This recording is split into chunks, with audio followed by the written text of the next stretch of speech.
Join ForumIAS Academy, trusted by hundreds of toppers, including IAS Rank 1 Shruti Sharma.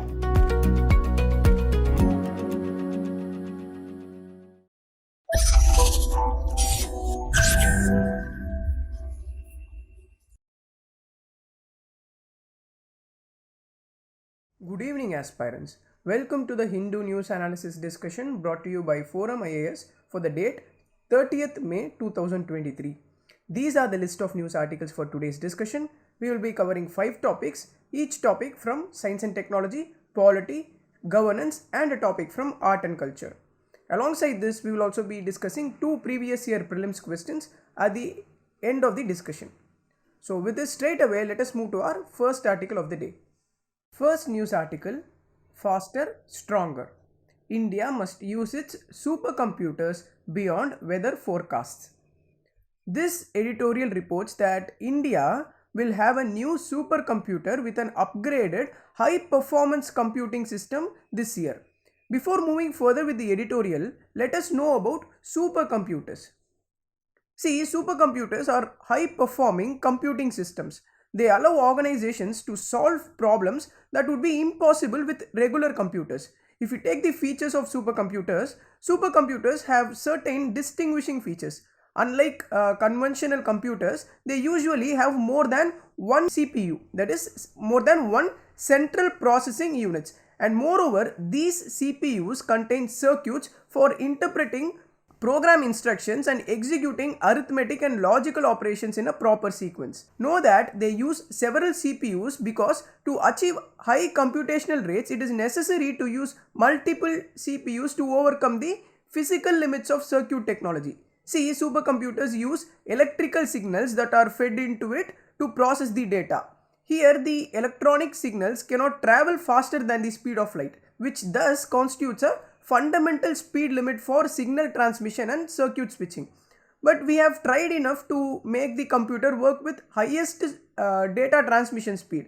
But however, this limit has also been reached because of the miniaturization of circuit components, or we have also tried using dramatic reduction in length of wires connecting circuit boards and innovations in cooling techniques. And know that rapid retrieval of stored data and instructions is required to support the extremely high computational speed of CPUs. Therefore, most of the supercomputers have very large storage capacity as well as very fast input or output capability. This is how supercomputers work, and they provide the output to difficult problems in fraction of seconds. In short, if we take the characteristics of supercomputers, they are types of computers that are able to solve large amounts of calculation and complicated calculations as well. Know that multiple users are capable of accessing the supercomputers at the same time, and then they can also be used for special areas where there is high amount and complicated calculations. And as said earlier, they have huge storage capacity. And because of these extraordinary features, supercomputers are more expensive, so ordinary users cannot purchase that computer. Taking the advantage of supercomputers into account, our government had come up with a mission named National Supercomputer Mission. Let us see about it. Firstly, the government launched the National Supercomputing Mission in the year 2015. Then secondly, the aim of this mission is to connect research and academic institutions to a supercomputer grid all over the country. This grid, that is the supercomputer grid, consists of more than 70 high-performance computing facilities, and it is set to increase the research capacities and capabilities in the country. Thirdly, these supercomputers will also be networked on National Supercomputer Grid over the National Knowledge Network. See, the National Knowledge Network is another program of the government. The National Knowledge Network connects academic institutions and research and development labs over a high-speed network. Let us deal with this National Knowledge Network in the later part of the discussion. If you take this National Supercomputing Mission, the implementing agency of it is the Department of Science and Technology and Department of Electronics and Information Technology. These two departments implements through the Center for Development of Advanced Computing with the partnership of Indian Institute of Science. Then there are different phases under the mission. Under the phase 1, 30% of value addition of supercomputers is done in India. Know that Param Shive was the first supercomputer assembled indigenously and installed in IIT. In the before phase 2, you have to know that Param Shakti and Parabrahma supercomputer installed at IIT Kharagpur and IISER in Pune respectively. Thereafter, the supercomputing facilities were set up in 2 more institutions, and it is also being set up with the computing speed up to 6.6 petaflops. In the phase 2, under this phase 2, 40% of value addition of supercomputers is done in India. See, note that in the phase 1 it was 30%, but in phase 2 the value addition of supercomputers in India is done at the rate of 40%. Under the phase 2, 8 institutions are being equipped with supercomputing facilities with the total of 10 petaflops computer capacity. And this phase was to be completed by September of the year 2021. After completion, it was expected to take the country's computing power to 16 petaflops. And under the phase 3, this phase will take the computing speed to around 45 petaflops, and this will include 3 systems of 3 petaflops each and 1 system of 20 petaflop as a national facility. And here you have to know, India has already developed an indigenous server named Rudra, which can meet the high performance computing requirements of all governments and the PSUs. Earlier we dealt with National Knowledge Network. Now let us see about that in a comprehensive way. See, NKN was established in the year 2010, and its objective is to interconnect all institutions of higher learning and research with a high speed data communication network. It will be helpful to facilitate knowledge sharing and collaborative research. This is the function of NKN. Know that National Informatics Center under the MeitY, which is the Ministry of Electronics and Information Technology, is the implementing agency of NKN. Okay. Now coming back to the editorial part, high performance computing system which is set to be developed by this year will run at 2 institutions. That is, they will be run at Indian Institute of Tropical Meteorology and the National Center for Medium Range Weather Forecasting. Know that Mihir and Pratyush are 2 of India's most powerful supercomputers that are already operating in those institutions. Here the editorial is talking about the project Top 500. See, the Top 500 project maintains a list of top 500 most powerful high performance computing machines in the world. And this is updated twice a year, and if any country wants to advertise the presence of their systems, they can do it and their supercomputers will make it to the list. Likewise, India has also notified its supercomputer in the list. Currently, a machine which is housed at Pune's CAG, which is the Center for Development of Advanced Computing, is the only Indian machine in the top 100 with the top speed of 13 petaflops. And moreover, the editorial is saying that the possession of powerful supercomputers alone doesn't merely lead to significant gains for the country. See, possession of supercomputers can give a reassurance that Indian scientists have the accessibility to supercomputers to solve critical problems. But whether the use of these machines has translated into significant breakthroughs in fundamental science or commercial products is another matter. So the application of supercomputers is what matters. And finally, the editorial concludes by acknowledging that India has improved its short-term weather forecast and made cyclone forecast more accurate using the supercomputers. But the use has to be, that is, the use of supercomputers has to be extended in other fields also. That is what the editorial is talking about. So in this editorial section, we have dealt with supercomputers, and also we saw what is the National Supercomputing Mission as well as the opinions and suggestions that are provided in the editorial part. With this, let us close the topic here. Second topic, from Master of Roaster to Master of All Judges. See, recently in Ritu Chabria vs Union of India case, a division bench of the Supreme Court affirmed an under trial's right to be released on default bail. This right can be assured even at the time when the investigation remains incomplete and the proceedings goes beyond the statutory time limit. This view from the division bench of Supreme Court criticizes the practice of investigative agencies charge sheeting an accused even before completing the investigation. And we can say that Supreme Court assures that the right to be released on bail will not be extinguished on the mere filing of a preliminary charge sheet, which means simply filing a preliminary charge sheet on the accused person will not take the right to be released on bail of the accused person. And the Supreme Court concluded that an accused right to seek default bail would be terminated only upon completion of the investigation within the time limit. So only after a complete investigation, the Supreme Court will now deny the right to seek default bail to the accused. This is what the judgment that was given by the divisional bench of Supreme Court. But what happened now is that the Chief Justice of India accepted a recall application that was moved by the Union government. The Union government moved against the judgment that was given by the divisional bench of Supreme Court. The CJI then passed an interim order, which means a temporary order was passed by the CJI, directing other courts to decide bail applications without relying on the judgment that was provided in the Ritu Chabria case. By this way, the court of CJI indirectly stayed the decision of divisional bench of Supreme Court despite not having any connection with the verdict.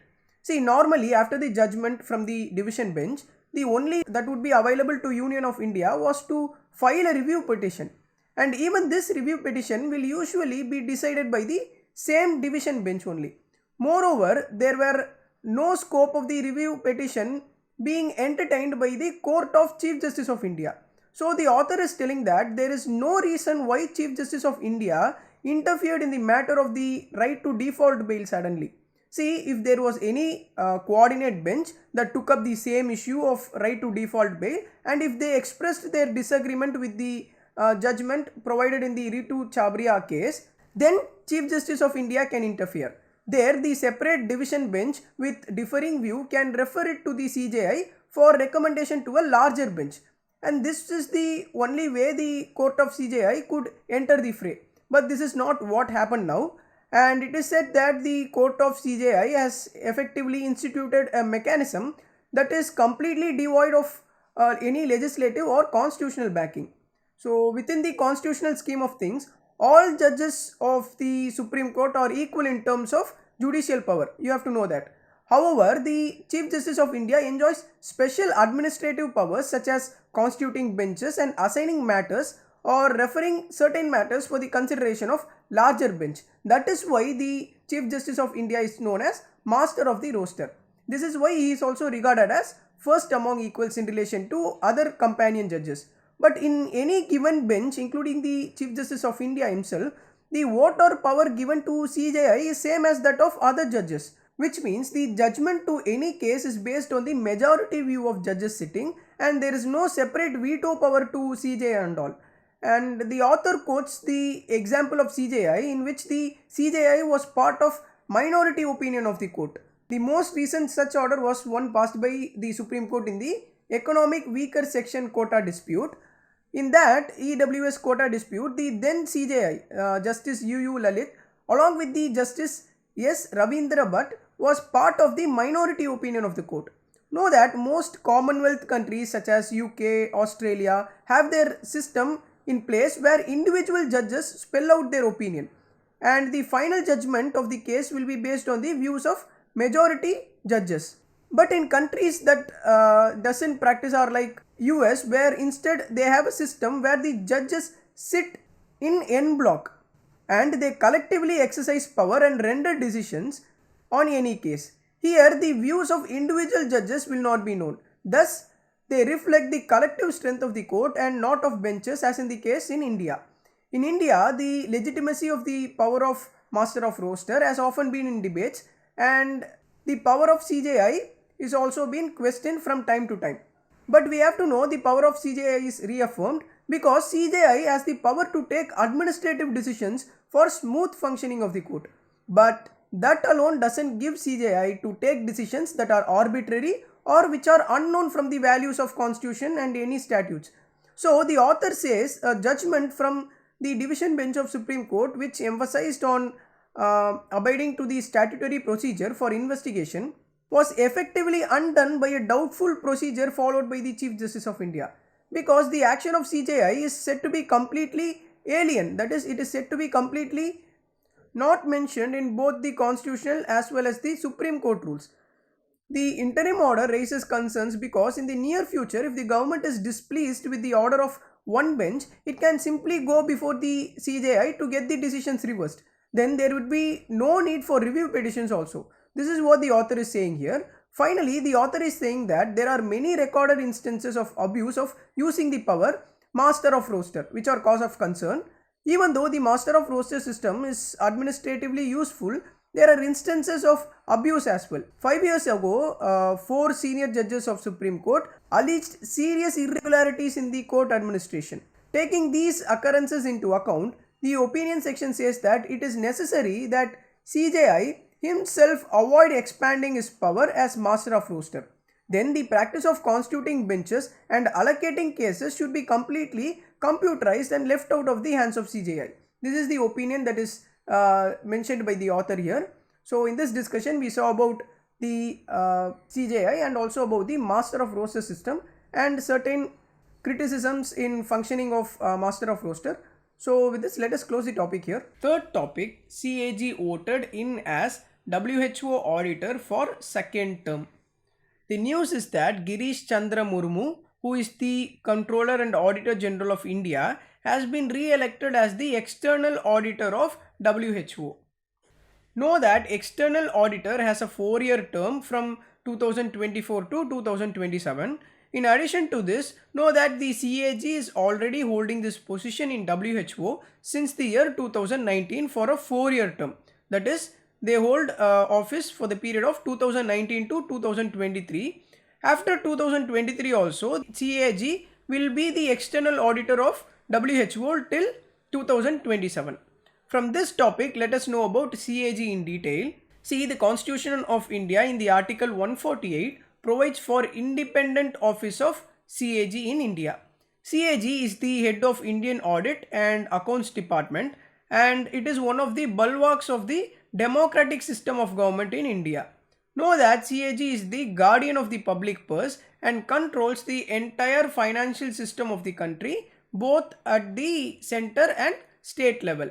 Then the duty of the CAG is to uphold the Constitution of India and laws of the Parliament in the field of financial administration. Now, if we take the constitutional provisions of the office of CAG, the Article 148 of the Constitution broadly deals with CAG appointment, oath and condition of service. In Article 148, Constitution deals with the duties and powers of CAG. In Article 150, Constitution mentions that the account of Union and of the states shall be kept in such form by the President on the advice of CAG.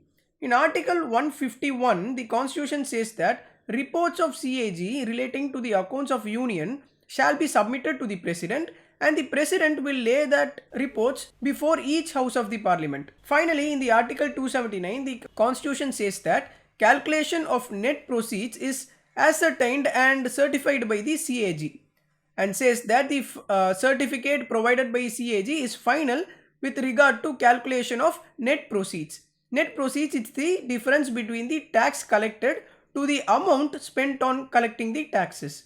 These are few provisions related to CAG that are mentioned in the Constitution. From prelims point of view, let us know certain facts also. First is with regarding to appointment, term and removal. CAG is appointed by the President of India by a warrant under his hand and seal. The CAG holds office for a period of 6 years or up to the age of 65 years. He can resign any time from his office by addressing a resignation letter to the President. Know that CAG can also be removed by the President on the same grounds and in the same manner as the Judge of Supreme Court. In other words, CAG can be removed by the President on the basis of a resolution passed by both the houses of the Parliament, and both the houses has to pass the resolution with special majority. This is done either on grounds of proved misbehavior or incapacity. Now, if we take the independence, the Constitution has made following provisions to safeguard and ensure the independence of CAG. That is, CAG is provided with the security of tenure and can be removed by the president only in accordance with the procedure that is mentioned in the constitution. Thus, CAG does not hold his office till the pleasure of the president, although CAG is appointed by the president. Know that CAG is not eligible for further office either under the government of India or any other state.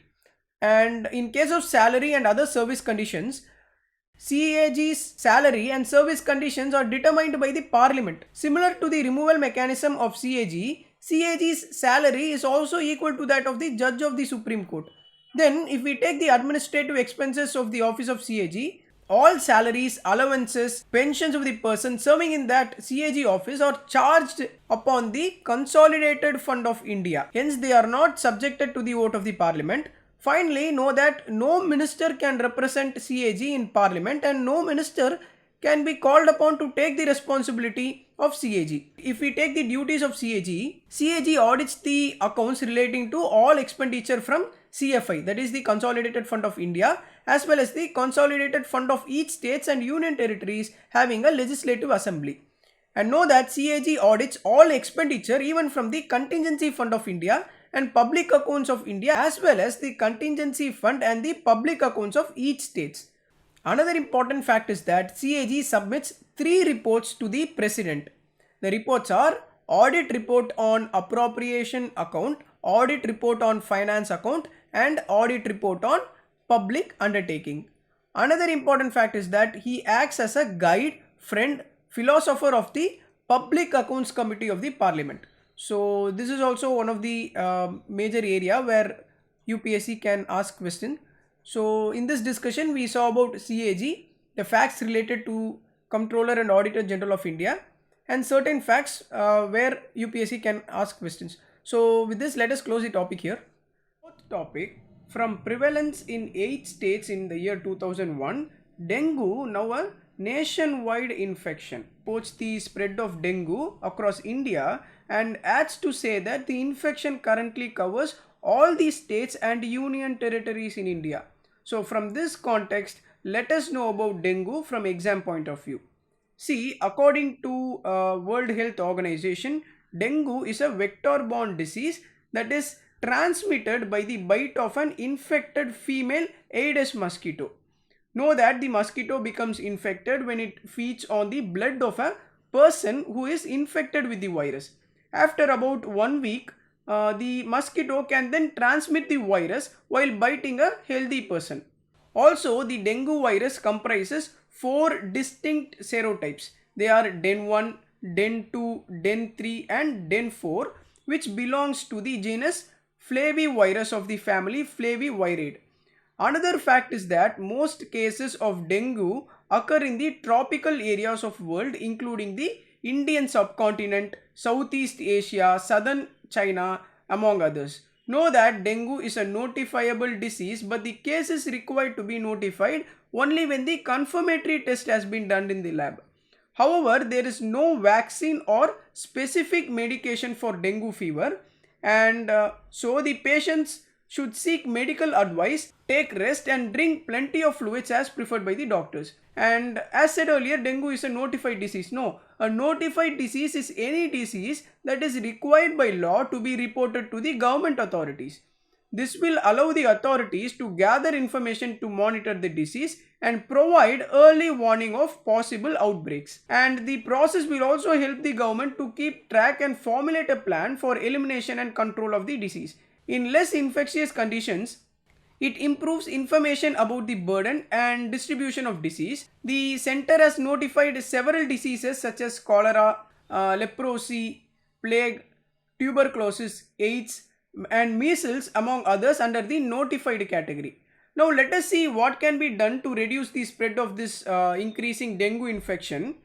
First is the disease surveillance. Effective surveillance of dengue cases to detect outbreaks to initiate timely and effective control measures. For instance, Singapore uses one successful model of mapping and analyzing data on dengue using geographical information system.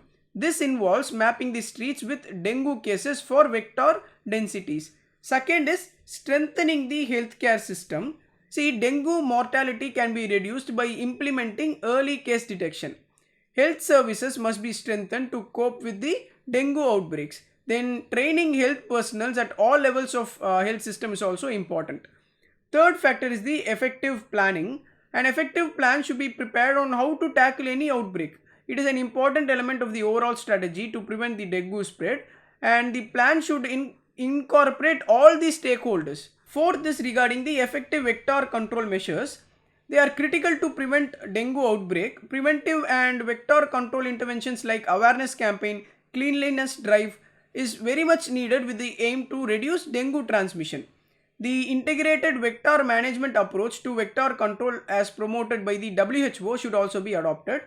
Then dengue prevention and control needs an effective intersectoral approach. It requires coordination between the Ministry of Health and other relevant ministries, government agencies, private sector, and even NGOs and local communities for effective implementation of the plan. See, dengue is in India.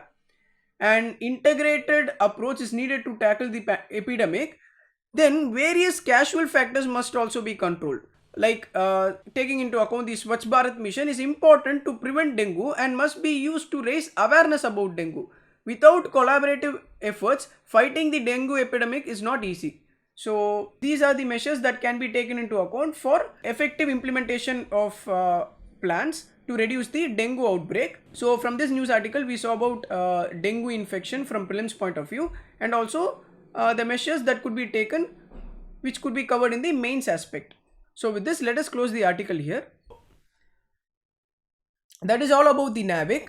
So this navigation satellite 01 is a series of second generation navigation satellite which will sustain this NAVIC. You should know that here. So that is all about the topic. Let us close this topic here. Fifth and the final topic, Kashmirs Sufiana Mausiki revives the past. The news article talks about the fading Sufiana Mausiki and the Chakri devotional folk music. So in this context, let us know more about the two devotional folk musics. First is regarding the Sufiana Mausiki. See, Sufiana Mausiki is the classical music of Kashmir region of the state of Jammu and Kashmir.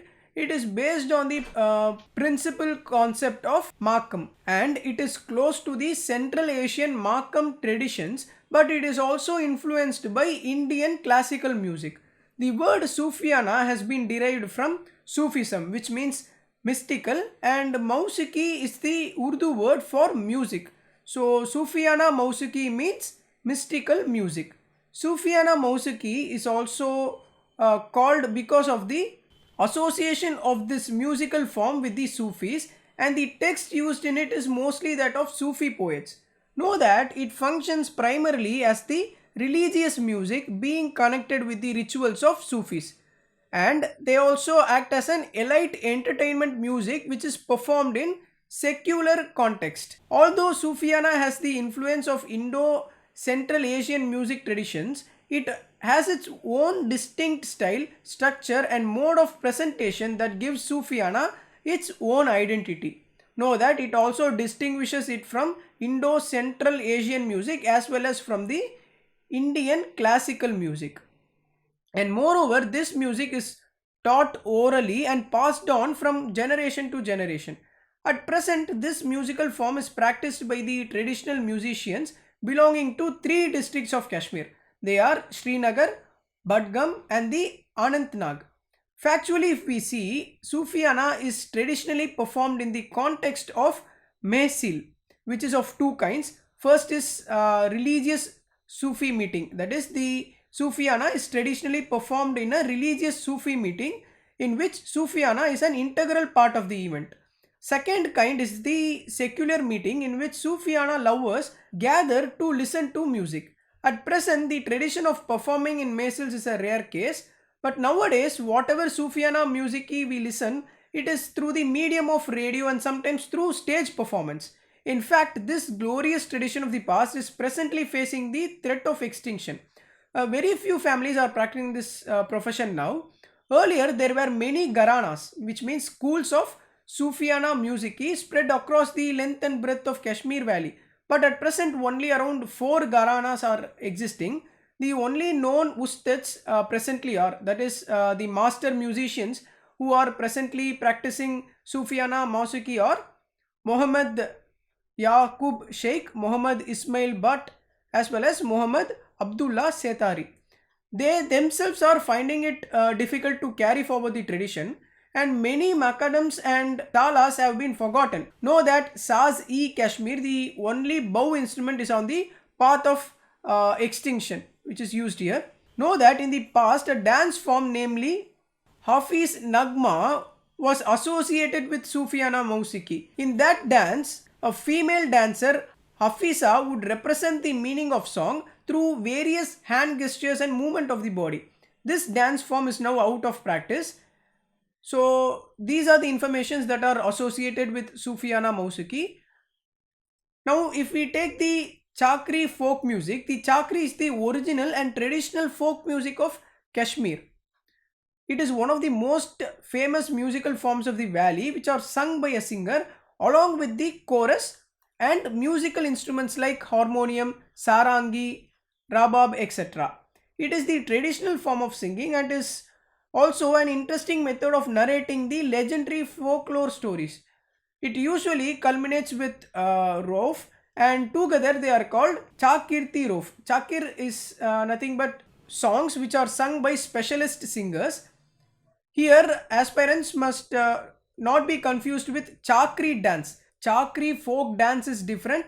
Chakri folk music is different. Okay. Chakri dance is a very famous folk dance which is performed in the northern regions of India. It is the folk dance of particular tribe called Kanjar tribes of Rajasthan.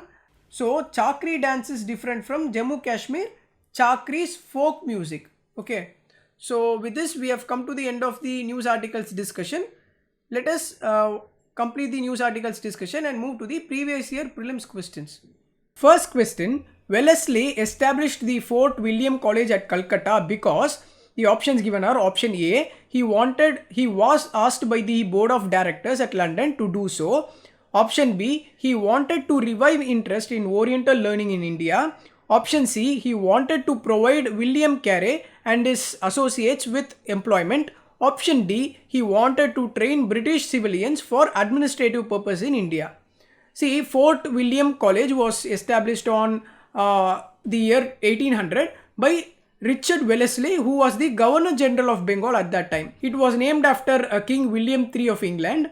The purpose were to encourage Indian languages and making the British officials to be familiar with the local languages, so that their administrative work would become easier as it involved interaction with the Indian natives. So the correct answer for this question is option D. Wellesley established the Fort William College because he wanted to train British civilians for administrative purpose in India. Now coming to the second question, this question was asked in the year 2019 prelims. With reference to history of India, Ulgulan or the Great Tumult is the description of which of the following events?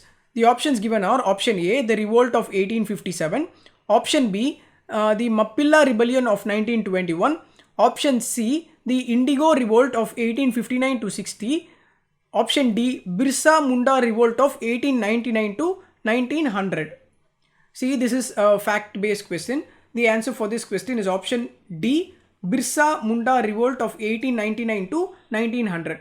The Munda rebellion is one of the prominent 19th century tribal rebellion in subcontinent. Birsa Munda led this movement in the region south of Ranchi in 1899. The Ulgulan, meaning Great Tumult, sought to establish Munda Raj and independence for the tribal community. So the answer for this question is option D. With this, let us wind up our discussion. If you like the video, if you understand the way I am teaching, please give like, comment, share and subscribe to ForumIAS channels in various social media platforms. Thank you for listening.